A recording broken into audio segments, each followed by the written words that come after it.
Bro day by day మనం evolve అవుతూ ఉంటాం, కొత్త విషయాలు తెలుసుకుంటూ ఉంటాం, మెచ్యూర్ అవుతూ ఉంటాం. నాటు నాటు సాంగ్ మీరు పర్ఫామ్ చేసినప్పుడు, ఇప్పుడు 'బరాబర్ ప్రేమిస్తా' సినిమాని రిలీజ్ చేసుకున్న ఇప్పటికి థాట్ ప్రాసెస్ ఎలా మారింది? చాలా మారింది. అంటే ఒక ఒక పర్సన్ సంవత్సరంలోనే చాలా మారిపోతాడు. అలాంటి దానికి దీనికి ఆల్మోస్ట్ 3-4 ఇయర్స్ గ్యాప్ ఉంది. ఈజీగా. సో మారా. ప్లస్ ఆల్సో నా ఏజ్ అనేది చాలా మారే ఏజ్. నేను ఫస్ట్ స్టేజ్ మీద నిలిచినప్పుడు నా ఏజ్ 19 అనుకుంటా. 19 20 ఐ గెస్ మేబీ. సో అందులోనూ నేను హైపర్ కిడ్ కాబట్టి ఐ స్టిల్ బిలీవ్ నేను ఇంకా మెచ్యూర్ అవ్వాలి. ఇంకా నేనేం కంప్లీట్‌గా అయిపోయానని మాత్రం నేను అస్సలు అనుకోవట్లేదు. అనుకోను కూడా ఏ రోజు. టైం పడుతుంది. మేబీ 35-40కి నేను బాగా అప్పటికి నాకు ఫుల్ క్లారిటీ మెచ్యూర్ అవుతానేమో అని అనుకుంటున్నా ఇప్పుడు. అప్పటికి ఇప్పటికి ఏం మారానంటే కొంచెం కామ్ అయితే అయ్యాను. ఓకే. అండ్ వైలెన్స్ బాగా తగ్గింది.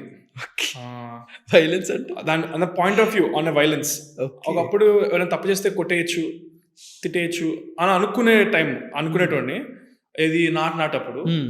ఇప్పుడు అసలు కొట్టవద్దు, ఎవరిని పైన చేయొద్దు అనే థాట్ ప్రాసెస్లో ఉన్నాను ఇప్పుడు. ఎంత తప్పు చేసినా కానీ కొట్టకూడదు. మనిషి అనేటోడు ఇంకో మనిషి కొట్టకూడదు అనే దాంట్లో ఇప్పుడు ఉన్న ప్రస్తుతానికి.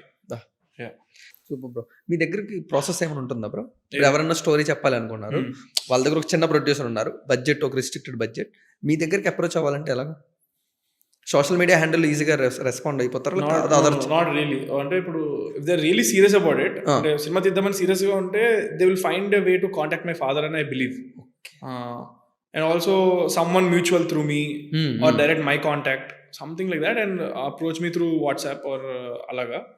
Until unless you are really texting me from some big account, official account ఏదైనా ఉంది అంటే ఓకే. ఏ ఫాలోవర్స్ లేకుండా లేకపోతే సమ్ చిన్న అకౌంట్ నుంచి అయితే it's time waste. Usually they are not legit.